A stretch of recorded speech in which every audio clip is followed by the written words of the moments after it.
We'll get underway. It is a real, first, it's very nice to see so many people coming out on a rainy day. Usually weather like this cuts the audience in half, but I can tell that people are really interested in this topic. It is a real pleasure to welcome Congressman Mike Turner here. The Congressman and I have known each other for almost, I think, since he began his time on Capitol Hill. He's been a member since 2002. He serves on House Armed Services, Intelligence, and Oversight and Government Reform Committees. And in the recent years, he's also been very active in the NATO Parliamentary Assembly. Started out as the head of the U.S. delegation in 2011 and was the president of the Assembly for the last 2 years, and just handed over leadership last week, I guess it was.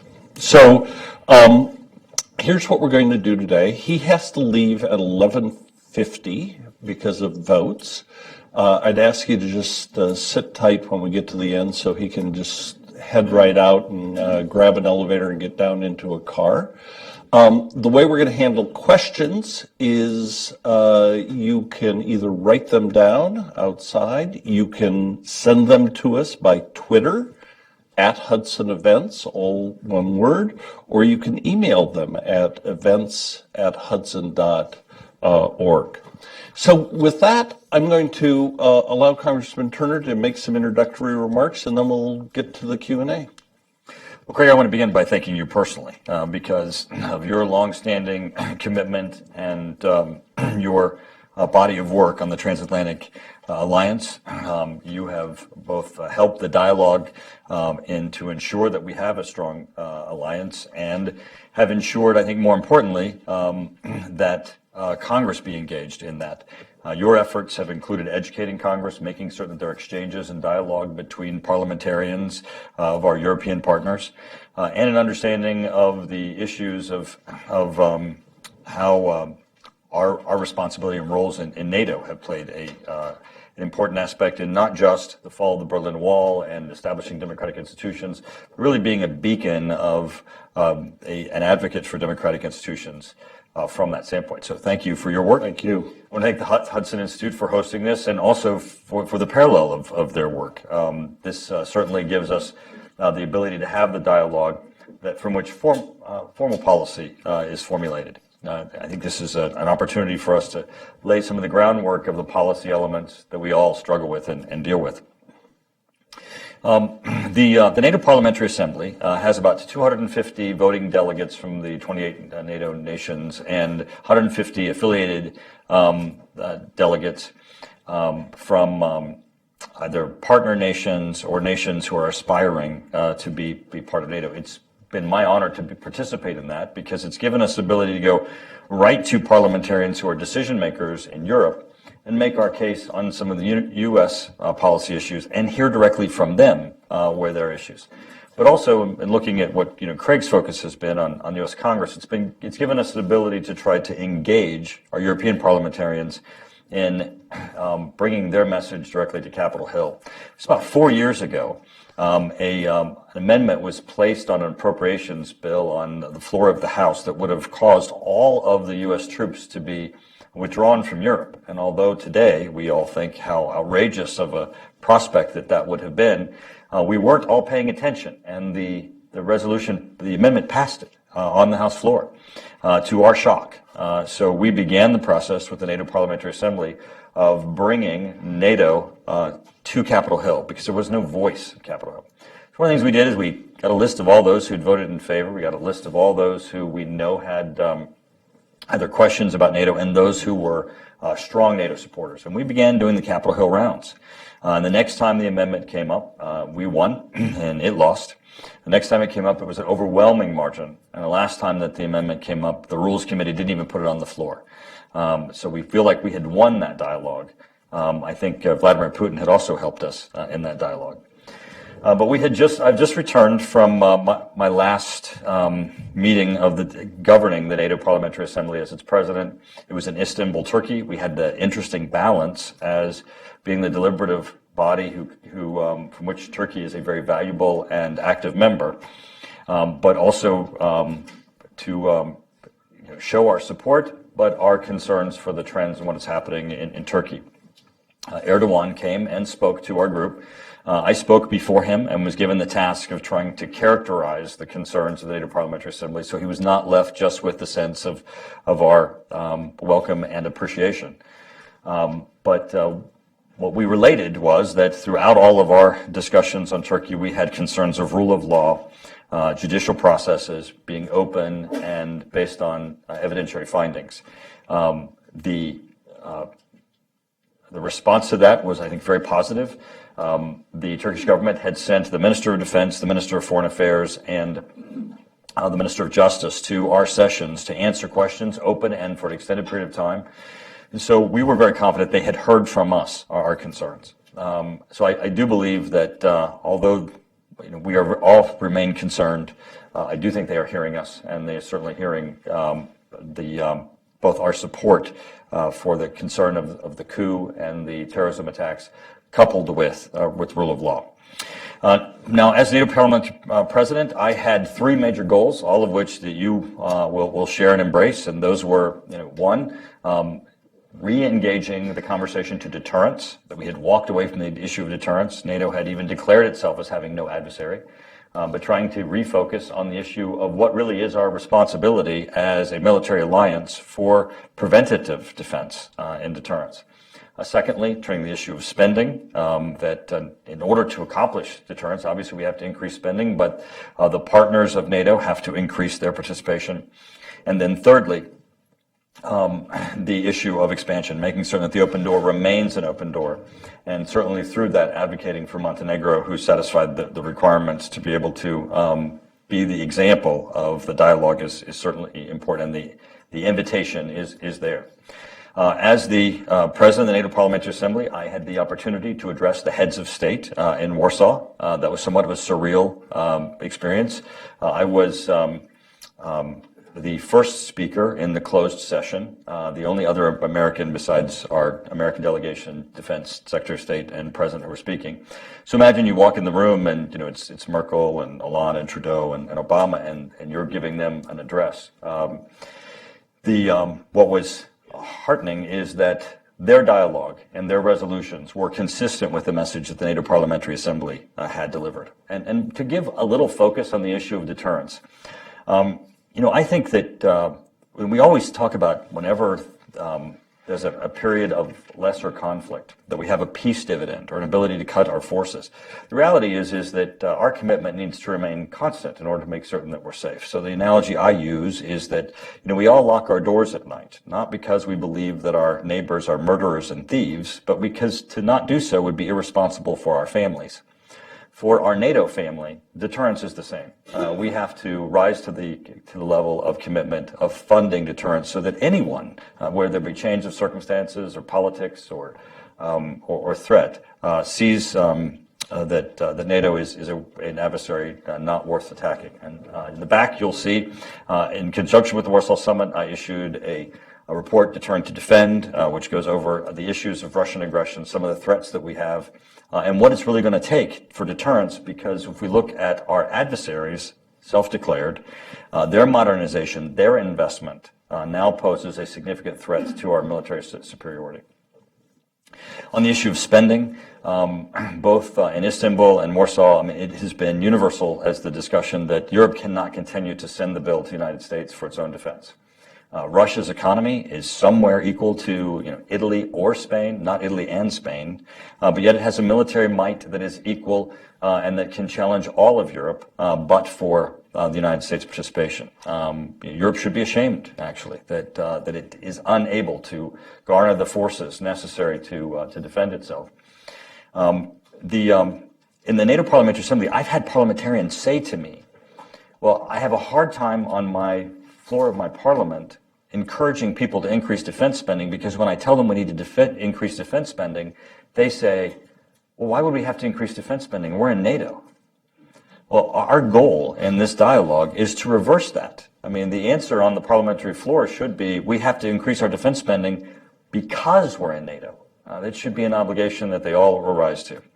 Now, on the open door policy, it is great that Montenegro is going to be joining NATO. They represent both an important strategic, geographical spot, but also an important alliance.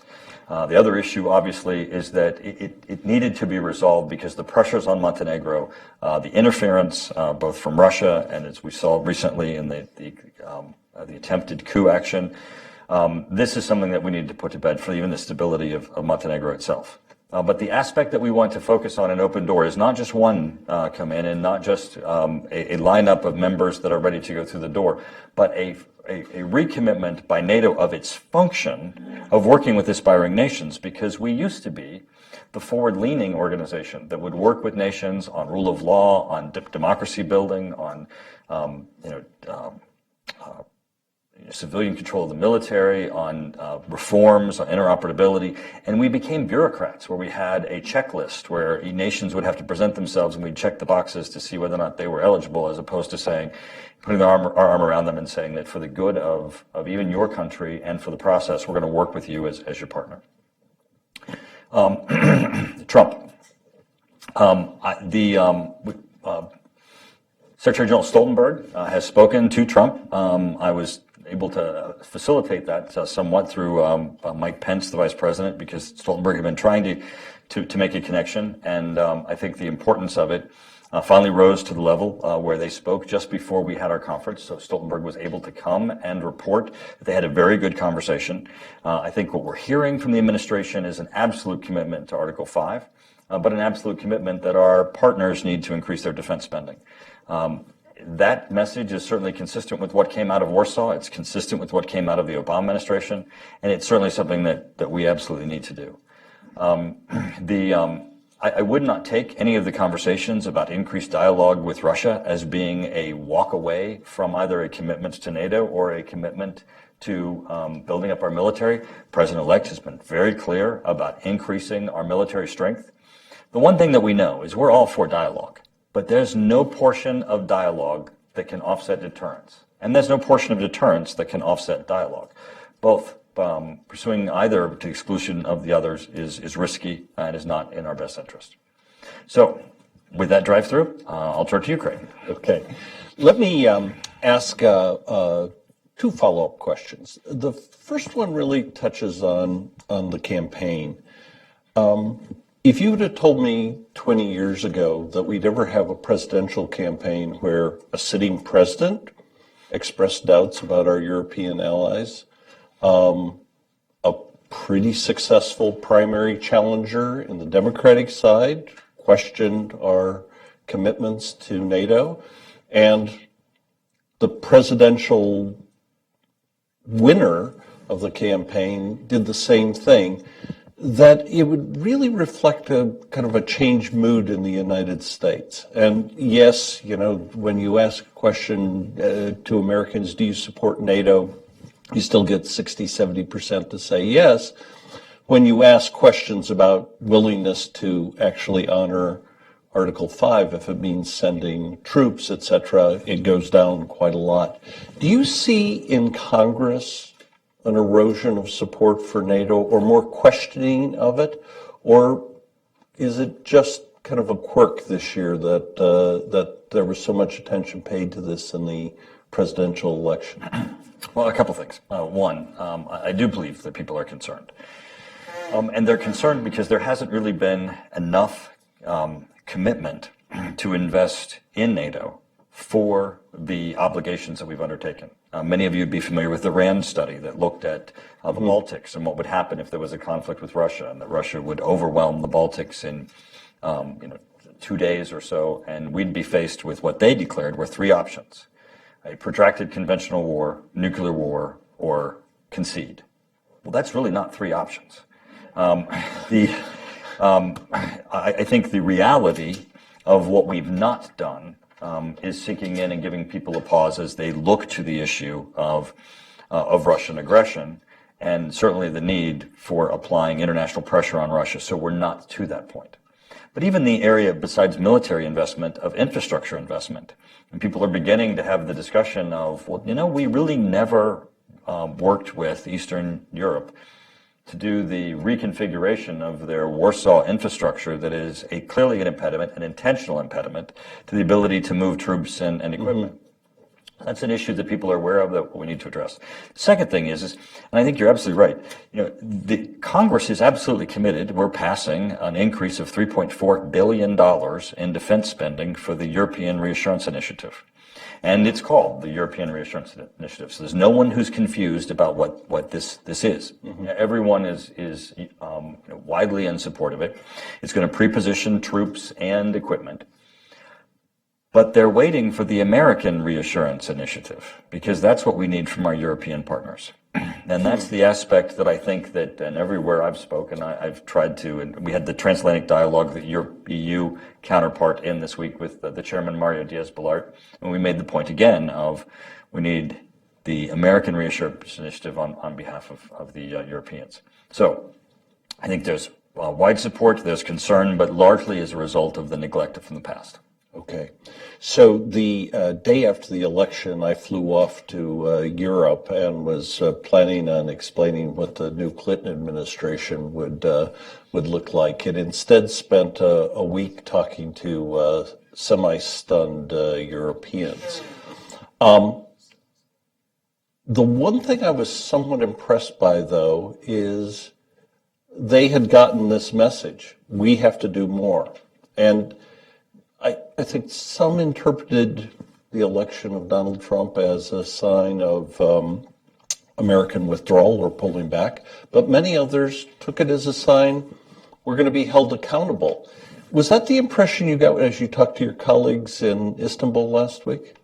There are some, certainly the UK being one, who are excited about the pressure that's going to be placed on our European allies, because they see that we've done a lot of talk without a whole lot of real consequences or incentive. Now, those consequences won't be Article 5, but there needs to be real persuasion, because otherwise we're going to continue to face a NATO that has an aggressor of Russia that we are not yet configured to address. Mm-hmm. Okay, good. Who has the questions that have been submitted? If you can bring them up, and we'll get into that. Well, she's coming up here. What was the response in Turkey to the, I think, fairly sharp, not sharp, the strong message that the Assembly sent on democracy and human rights within Turkey? Was it well received? Was there a lot of pushback from the Turkish government? I think it was well received, and I think people were somewhat surprised that the extent to which both the Turkish delegation and the Turkish government was willing to engage in conversation and dialogue. This was not that they walked in, gave us their message, and walked out. They engaged and answered questions, and they impassionately spoke of the commitment to democratic institutions, but the need to address the issue of the coup and terrorism. Obviously, when you have the enormous deployment that had to occur for that coup attempt, there are a number of people that are involved, and certainly the attempts to kill the president himself are going to lend itself to a requirement that they take action. Now, I think their message to us was, hold us accountable. Let's continue the dialogue. Continue to hold us to our word. And I think everybody's committed to doing that. Okay. So the first question coming from Voice of America, Georgian Service, is what should Georgia, a bold and ambitious NATO aspirant, expect under the new U.S. administration, given the president-elect's proclaimed view on NATO and the leader of the Russian Federation? Well, I think you're going to see greater engagement from the United States with all of our allies, and certainly an increased military capability. If I was going to fault the departing administration, and I have in many cases. I would say many times it wasn't the issue of just pursuing wrong policies, which sometimes I believe that they were. It's indecisiveness, indecision, not implementing. I think that's going to have a huge impact of the fact that decisions are going to be made. Now, another thing I've told my European counterparts is that they don't have a very good perspective of how someone can come into leadership of our country or the party laterally. In their country, someone has to come up through a party to become the head of the party, to become the person that comes forward. You can't, as an independent, seek it and become president and become the head of the party. And the difference in that is not just difference in process, it's that when the election's over, in the parliamentary system, you'll have minions. You'll have people who put you there, who from which you rose up. In this situation, we don't have Trump minions. So what we're seeing is that Trump is doing what we suspected. He's turning to those people that we all really already know to populate the government. And that, I think, is going to give people a lot of assurance as they start to see who these people are and what their expertise and experience is. So besides Montenegro, should the Georgians have any hope of NATO membership anytime soon? Well, absolutely. I think, again, what needs to happen is NATO needs to lean forward. It's not just a clipboard where we're checking marks. We should be that partner for building democratic institutions, building stability. I think that will lead to both strengthening of the alliance and also a move toward membership. Okay. So another question from Voice of America. This is from the Russian service. The EU Parliament adopted a resolution about Russian propaganda. One of the factors of Russian influence in Europe is propaganda. How concerned should the U.S. be about this, and what should Congress be doing about it? Well, I serve, as you indicated, on both the Armed Services Committee and the Intel Committee, and I put forth a provision last year that required a report to be issued specifically on what we know of the Russian involvement in both our European partners and in the United States, and that there be a declassified version of that, which we're in the process of getting issued. I think it's of a grave concern, and it's not just a grave concern because it's there. It's because it's not being clearly identified, called out, and responded to. When I was in Montenegro and I'm driving around, there were billboards of anti-NATO. That wasn't coming from your local, activists that are just concerned citizens. Right. This is being funded through a concerted effort to try to undermine Montenegro's public support for NATO. Those things need to be responded to because we need to understand where they're coming from. What their funding is, ways in which if it's done illegally that it be stopped, but also that it be responded to. Just as a follow-up on that, if you look at Russian aggression in the last 3 or 4 years, it's very different than what it would have been in the past. It's not going to be tanks going across a border, at least we hope not. It is going to be much more this hybrid warfare of different kinds, using propaganda, using infiltration, etc. How prepared is NATO to deal with that kind of threat? Well, I think they're getting prepared. I mean, the little green men issue is one where we're clearly seeing that Russia is willing to, in order to achieve its international goals, violate international law. As we look to the Baltics, the grave concern is again identifying where it's occurring, making certain it's responded to, and that NATO take action. It's part of the to-do list and an agenda item. But the other thing is that NATO, our allies, the United States, have to play a longer game of analysis of what Russia is trying to achieve.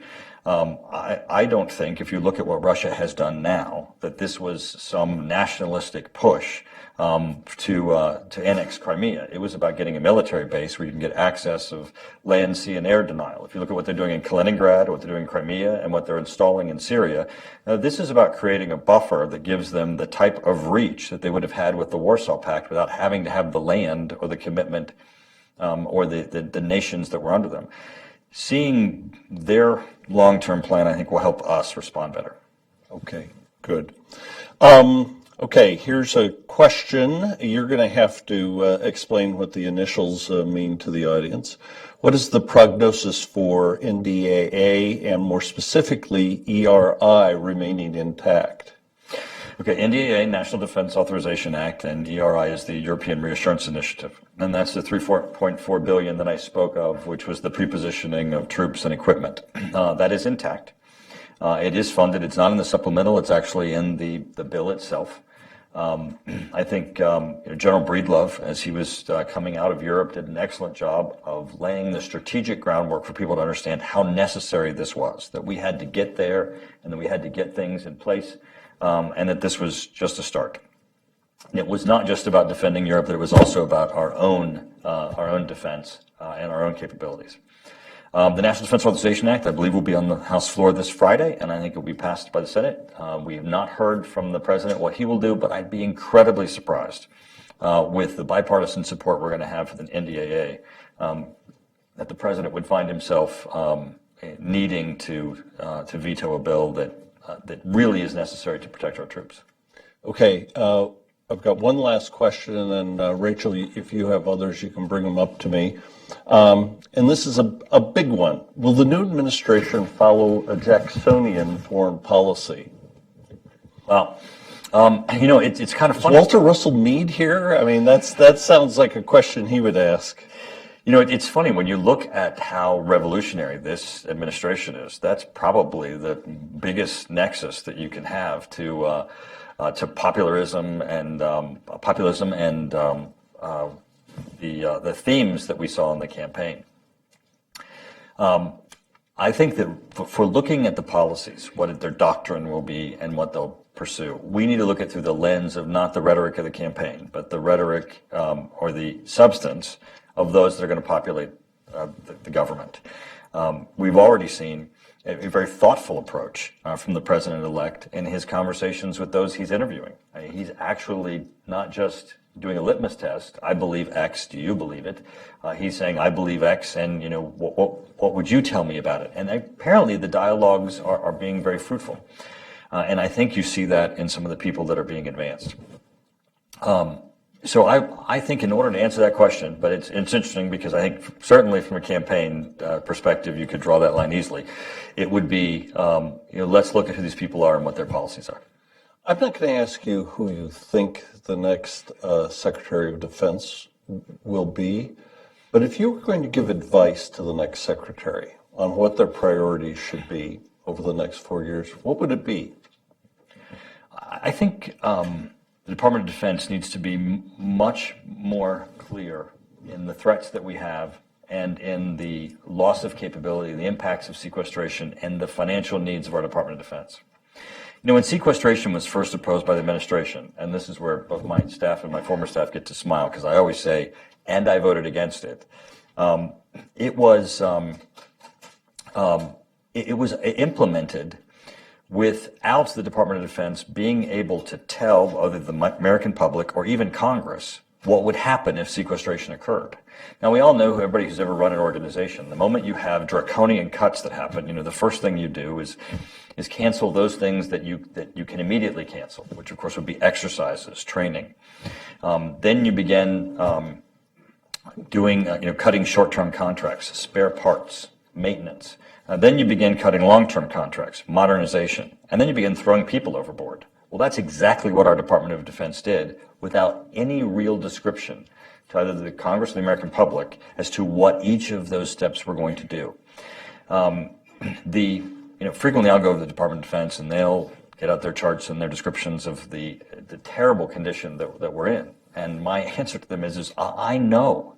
You need to go tell the rest of Congress. You need to go tell the rest of the American public. So they need to get out from behind the desk at the Department of Defense, and they need to get out and tell the story, because if the story's told, easily we'll fix it. That's great. What's your opinion of U.S. military assistance in NATO's Black Sea front, like U.S. military deployment in Bulgaria and Romania?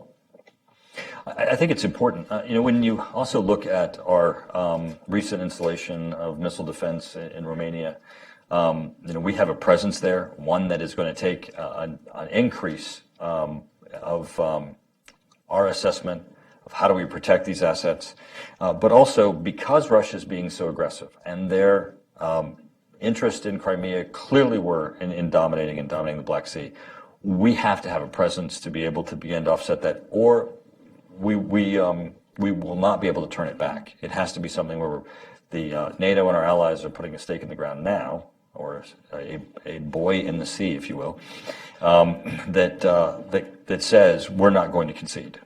Okay, thank you. Do we have any other questions, Rachel? Do you mind taking one or two from the audience? Sure. Correct? Right here. Identify yourself. Hi, Rachel Oswald, reporter with Congressional Quarterly. Congressman, could you talk a little bit about what you expect to happen with European missile defense, including plans for the Poland site, given that President-elect Putin has talked about wanting to improve relations with Vladimir Putin, including famously the missile defense site in Europe? Well, I believe that Russian objections to missile defense is a red herring. Everyone who knows anything about missile defense at all knows that both in just basic geometry, trajectory, and in numbers, the United States missile defense presence in Europe is irrelevant to any strategic balance between the United States and Russia, or NATO and Russia. It is something that we need to do. The proliferation of weapons of mass destruction is scary enough, but the proliferation of missile technology is even more scary. Iran continues to pursue ICBMs. North Korea, which is already a nuclear weapons state, is perfecting ICBM technology that puts the United States mainland and, of course, all our allies at risk. We need to go full steam ahead. We should already have the capability, if this administration had not canceled the ground-based system that was scheduled for Europe, we wouldn't be in this catch-up situation that we're in of trying to look at Aegis ashore, which again provides no protection for the United States mainland. If you recall, the ground-based system was going to both protect our allies and the United States. The administration, when they killed that, they came forward with a phase-adaptive approach that was supposed to have a fourth phase. And that fourth phase was supposed to protect the mainland United States. The president canceled that. What we have done in Congress, in the NDAA, is we have pursued an East Coast missile defense site, which is still under study and development. I want to certainly advocate that this new administration continue to pursue that, because that's the missing gap that this administration has prevented us from deploying. Oh, thank you. There's a question over here. Ambassador of Bulgaria, Congressman Turner, let me first thank you for being a member of the Bulgaria Caucus on the Hill. And great night. Here's a microphone for you. Great to see you. So many years. Thank you. In Wales, all NATO member states committed to the defense spending pledge, and many of them have taken quite serious measures to reach this 2% requirement. Bulgaria was among those countries, and I hope that you will approve quite soon the European Reassurance Initiative. In Warsaw, cybersecurity was included as an equal area of defense along with land, air, and sea. Was this question discussed in Istanbul? Can you elaborate a little bit on that? What do you think about cybersecurity? Yes, absolutely. It's an incredibly important issue, not just as a form of isolated attack, but the effect that it can have overall in ongoing operations. And we certainly have seen that in the Ukraine. One of the discussions that we had in Istanbul was about how we're seeing in Ukraine that both conventional and cyber attacks are being used jointly. I mean, we're all familiar with the Estonia attack that was identified as a Russian-led cyber only, but the vulnerability that we have in a conventional conflict, or even just basic operations, where cyber can inhibit our operations, is incredibly important. And as you all know, that NATO continues to debate the issue as to what level of a cyber attack actually considers an attack under which Article 5 might arise, or what Article 5 response there would be. But there is a call not only to harden our assets that we can withstand or thwart cyber attacks, but also increase our ability and capabilities to be able to operate in the cyber world to see what vulnerabilities our adversaries might have if we find ourselves in a conflict. Excellent. All the way in the back. Thank you. Alex Inevsky, Voice of America Russian Service. Congressman, I have a question. Do you have any ideas if the new administration planning to join Normandy format to solve an issue in eastern Ukraine? Thank you. I have no information about that. Okay. Down here. Hello, Congressman. I'm Vjora Chitaku, the Ambassador of Republic of Kosovo. I actually have two questions. The first one is related to Montenegro. Probably the invitation extended to Montenegro to join NATO was the best news, not only for Montenegro, but for the entire region, because it also reinforces the open door policy. We would really be interested to know whether whether the agreement will be put on the table for vote in the Congress and what the timeline is. And secondly, it's about Kosovo. Kosovo is the only country in Western Balkans, well, besides Serbia, but that's their choice. We're the only country in the region that has no partnership for peace. That is because of the 4 countries that still have not recognized our independence. But do you believe that with a new administration, NATO will re-engage in a new dialogue in order to maintain the open door policy and become more creative in order to involve all the states that want to join NATO? Because now with EU having some serious problems, the role of NATO has dramatically increased. Well, as you may be aware, I have a very soft spot in my heart for the entire Balkan area, being from Dayton, Ohio, where when I served as mayor, the Dayton Peace Accords were being negotiated. I actually happened to be in a very Forrest Gump way in Tuzla when the Russians broke from the peacekeeping force there and crossed the border into Kosovo to create the challenge at the airport, and was excited that the commander at the time of the U.S. Thought it was okay for me to stay while they handled the crisis, and I got to see a picture of really the heightened, the immediate concerns as to how that conflict could escalate to a conflict between the United States and Russia. I think that the Partnership for Peace is frequently overrated as an award because at its crux, it's a title. The elements of the Partnership of Peace, what do the allies bring to the table, in the tools, if you will, are much more important than the title. And I think Kosovo more than has those tools from all the allies and certainly the United States. And I think that commitment will continue. Okay. And on when Montenegro, I'm not in the Senate, I can't tell you, but I can tell you that we're certainly pushing, and I know the State Department is pushing. I would certainly love that to be one of the items that's done before we leave town. Thank you very much. I didn't really want to ask that question because I know who you are, but I'm new ambassador of Montenegro, Nebojša Kolođerović. We had the chance to meet each other a couple of years ago, and I would like to thank you for being instrumental in establishing caucus of Montenegro in Congress. We hope that we might go through lame duck period, and the Senate might do that. It would be better sooner than later. I just want to make one comment regarding the question that you mentioned, that you discussed in Istanbul, and that is the open door policy. We in Montenegro, and Greg knows as well, throughout the recent years, have seen that part of NATO policy as one of the most important ones that when it comes to Eastern European region, and especially Western Balkans, that is still the region of many problems that we need to do. The more integration over there is better for the whole region, for the stability over there.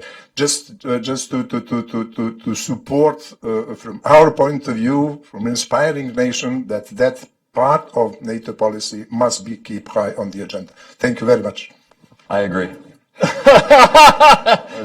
I'm not used to moderating a conversation with a member who is quite so efficient in answering questions as you are, Congressman Turner. Here's a question from the audience. With Congress planning a continuing resolution that goes through April, how will this impact the European Reassurance Initiative? I don't know, and I'm very concerned because we're going to pass the National Defense Authorization Act out of the House Friday. Hopefully it's passed very shortly after that in the Senate and send it to the President. So we already have resolved what our top line number is going to be and what our base number is going to be. There is no reason why a CR shouldn't conform to the enacted levels that we've already agreed to.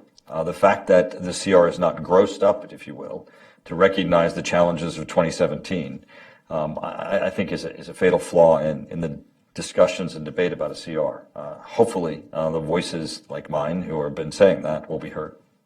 Okay, one last question right over here.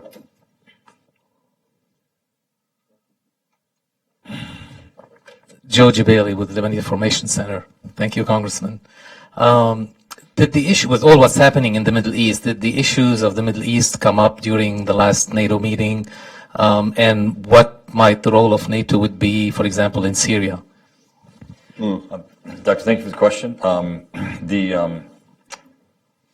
Since we were in Turkey, the issue of Syria obviously was present in all the discussions, not just as you have the tension between Turkey and Europe with respect to migrant populations, but also the issue of the refugees that are in Turkey currently, the border conflicts, ISIS, obviously the various forms of Kurds that are in many ways being effective against ISIS and in both in Iraq.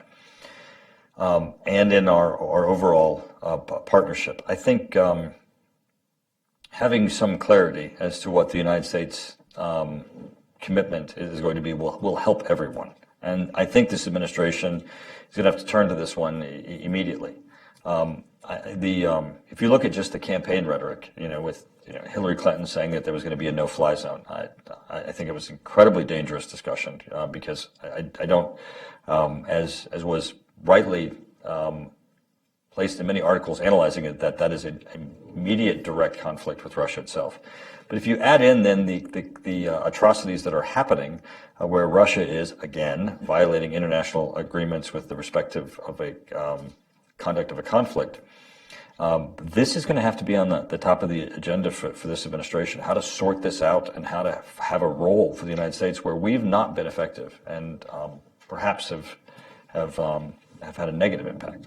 So what you're expecting then from the new administration is, despite some of the nice things that were said about Putin during the campaign, you think this will become a pretty realistic approach to Russia very quickly? Well, there was never any statement by the president-elect that he would walk away from the U.S. interests or commitments. There was a statement of recognizing that our self-declared adversary, European self-declared adversary, is a strong leader. That's going to require, both a strong and engaging response.